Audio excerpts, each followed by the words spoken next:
But just this last year, I experienced probably my second most trying time of my adult life.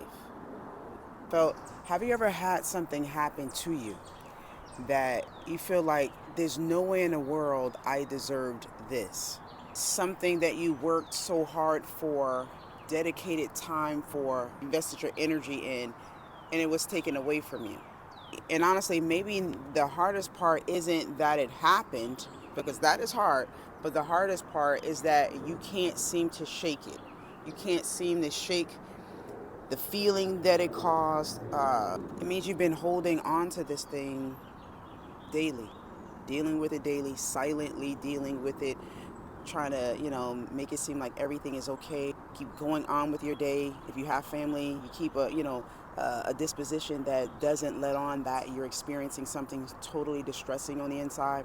But as soon as you leave them, then it's sort of like you sort of collapse in the feeling, because you don't have to put that mask of everything is okay. Because you don't want to worry them, you don't want to concern them. Just want to make it seem like you got over it. Stick with me here at Deep Work Haven. My name is Takia. Welcome. Let's get into how we let it go. Okay, so if you click this video, it probably means you are one of those women that doesn't give up easily.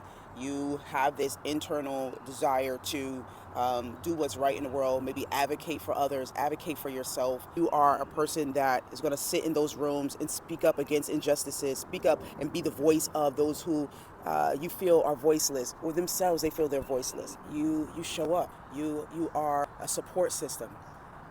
And maybe you are in a season of life or a time period of life, a pivot of life, where talking about that exhaustion of I've given it my all and it still didn't work. The door was still closed in my face. The promotion, the love, the recognition, whatever it was, the new business, whatever you were seeking when you were doing, you were pouring into, and it didn't turn out as you thought it should. Or maybe you did all the steps that they said to do. I want to share that I definitely know that exhaustion. I spent a little over 10 years in the UAE. I was there as an educator, along with my husband and our children. I did what I thought was what I should be doing as an expat, with sincere hope of positively impacting the educational system there. And regarding the issue, I did all the things that we were supposed to do as expats. Okay, so in the country, you might have to sponsor the children so that when you sponsor them through your job. Okay, so if they weren't sponsored through one of our jobs, then we had to make what's called visa runs, and we would have to go drive to the next country, usually. The bordering country, and you do what you go across the border, you get stamped, and come back, so that basically your visa can restart. This was some years ago. Okay. Just trying to make sure that we stay legal with our status as expats but residents in the country.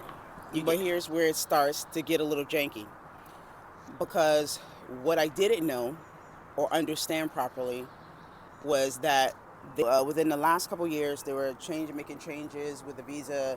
But along the time period, you would see here and there something change with the visa, but it really wasn't significant to us. It didn't have an impact on us. But within the last couple of years, there were some other changes that were occurring, and it was like you sort of stumble upon it on the internet, something like that. Or like us, if we're trying to make a visa run, we're trying to find out, maybe we're working with an agency, because now Oman has closed down the border, so you can't go to Oman. So then, okay, what do? All of these things, right? So we then start working with an agency, because Western country passport holders, we can no longer drive. We have to fly to the next country, and there's some other things, right? So we find out a little bit about this, and again, the details of which were not clear. And this comes into play as to what happens. So what we would find out is that the rules had changed significantly. We're talking about category changes. We're talking about the number of days that is your base. And then if you get an extension, different policies were changing what we were routinely used to. And now it was something else. And you're talking to agencies that they don't even have all of the information. They don't even have the complete information to give to you. So they're giving to you, but they're learning it also at the same time is what you find out. So you think that you're in the know, but then no, you know nothing. Obviously, you know nothing, because then it comes back to smack you in the face, and you end up being the one that holds the hot potato. So 1 month, we're doing what we would normally do. We're getting ready to reset our passport. We make the arrangements with an agency, and we leave the country. We stay a couple days, because why spend money and not make it a little mini vacay? But when we come back, the system shows it as if we never left. It doesn't reset.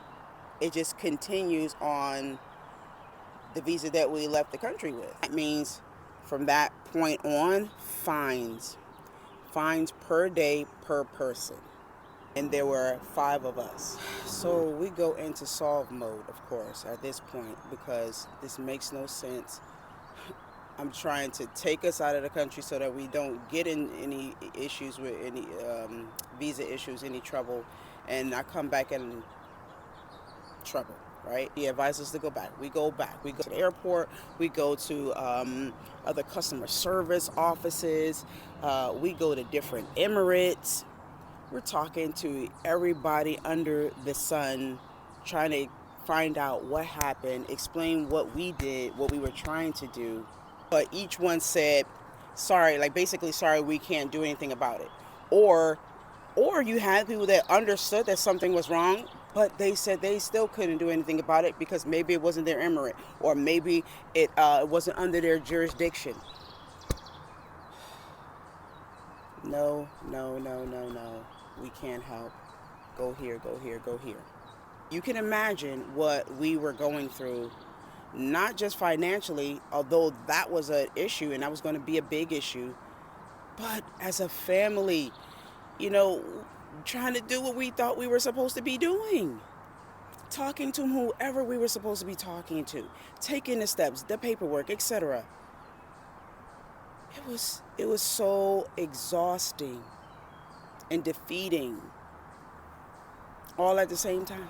And there's something that happens with your spirit when you have to face that you're doing what you think is the right thing to do and it's still not coming through. Those are those dig deep moments. When you have a system that was supposed to be helping you or supporting you, guiding you, fails you, what do you do? What do you do when that system leaves you hanging with the consequences? What do I do now moment? So anyway, we eventually found a way through it all. We, through our family, through our friends, those were our support systems, you know, and we were able to get the children out first. Because remember, it's myself and the children that are under defined issues, and I wasn't working at that time, so that compounded, right? So through that support system, we were able to get them out first, and then we then had to deal with what remained, me. My husband and I, we continued to go again, offices, people, Emirates, etc., up until the final office, the final officer saying to me, there's no guarantee that we could maybe, you know, sort of talk to someone else, talk to the courts, and see if they would, you know, do something about it, either reduce it or excuse it. He was leaning more toward reduce than excuse. There was no guarantee. But he could not figure out how soon, or even if it was an actual yes, that it could happen. And at this point, I couldn't wait for that. I didn't have time left to wait as I incurred fine after fine after fine, day after day after day, you know, trying to make this happen. This was my last ditch effort, and that was it. I signed the paper that said basically, you're not coming back. 10 years, little over 10 years, gone with the signing of a pen. And I want to tell you what that moment felt like. I came back to the car, I think, and I just cried. I released it. It was cathartic. And I don't think I could have held it back if I wanted to, honestly. And it wasn't because I didn't want to leave. I was ready to be with my family, and I believed that there was still a chance until there wasn't. And it hit so hard, I honestly didn't expect that.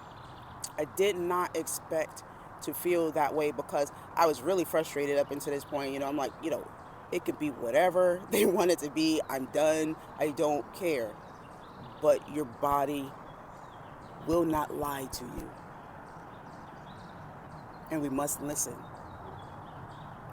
We were created with this body for a reason. It has all these things that occur naturally to inform us, to guide us. And as I'm believing up to that moment that I won't have to get a lifetime ban, it's not until I have the paper that I had to sign in front of me and I'm sitting there. And then it just all comes down. I felt so defeated. I felt like such a failure in that moment. Like I let so many people down. And what I didn't realize was going to come was shame. It was like a ninja. Like, what is this feeling of shame? Just thinking about what would people think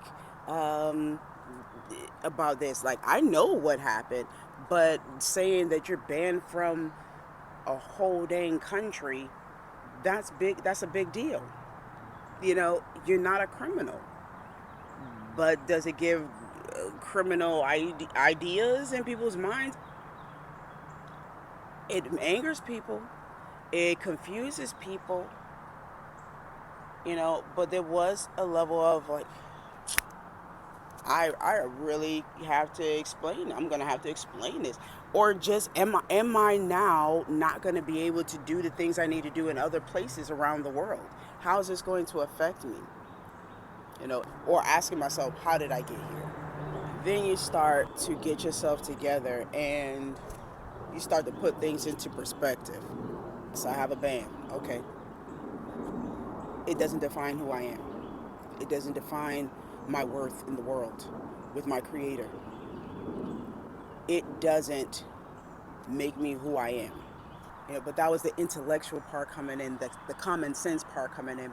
But in those moments, I'm not going to say that that's what I was able to come through. That was later on. It's not as if you've conquered or worked through the feelings, but you know that there's a moment where you have to push forward and maybe get some things done. This moment, I was just in the feelings of it all.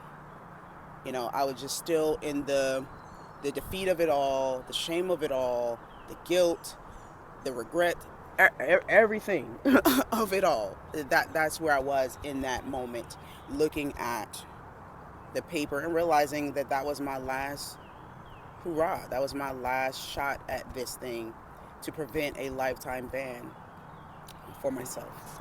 Basically, what happened after that is that we had to move into action because you go to another space and get an exit pass, and so you have a certain amount of time once you get that paper. So we did all of that. We paid the fine of the exit pass, the fee of the exit pass. Continued packing our baskets. We had already been packing. Once we packed everything up, bought our tickets. Again, only by the grace of Allah and just the mercy and generosity of our family and our friends came through. The village came through. Again, I was not employed, just my husband was employed at this time. So put that in the back of your mind so you can really soak in what was happening. We get everything done through. We were challenged up until the last moments. Each and every day we were hit with another challenge, another obstacle. We get to the airline challenge. We get on that plane. And I want to tell you what happens. There was a moment on this plane where you know you're on the runway finally, and the plane is moving, and it's ascending, right? And you can tell either by the feel, or if you by a window, you can see where you have separated from the track, from that runway, and your plane is in the air. No one around us could tell, but when that plane was in the air, I tell you, the exhale that happened, it was nothing short of relief in the moment. As soon as we landed, it was, I'm done with that. It was like the UAE was a distant memory, almost instantaneously upon landing. It was amazing to me that that's where I I was. My whole being was already ready for this transition. Within days of landing, we hear about the whole U.S., Israel, Iran. We're hearing all of it, and they're talking about, that what that means. There's no one flying out. There's no one flying in. So imagine now, if we, for whatever reason, were back there, I may not have gotten out. I may not be making this video from the U.S. Nothing to that caliber has ever happened here. So it was an absolute blessing. God's timing is always right, and we never know what is happening for what reason, really. But you got to have faith. You got to believe that it's going to be okay. You have to believe that it's going to be all right, even when you put in all your efforts in. You're doing all the things that are right.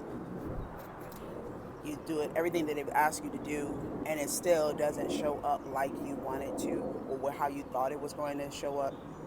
You still have to believe that it's still going to be okay, no matter what the results are.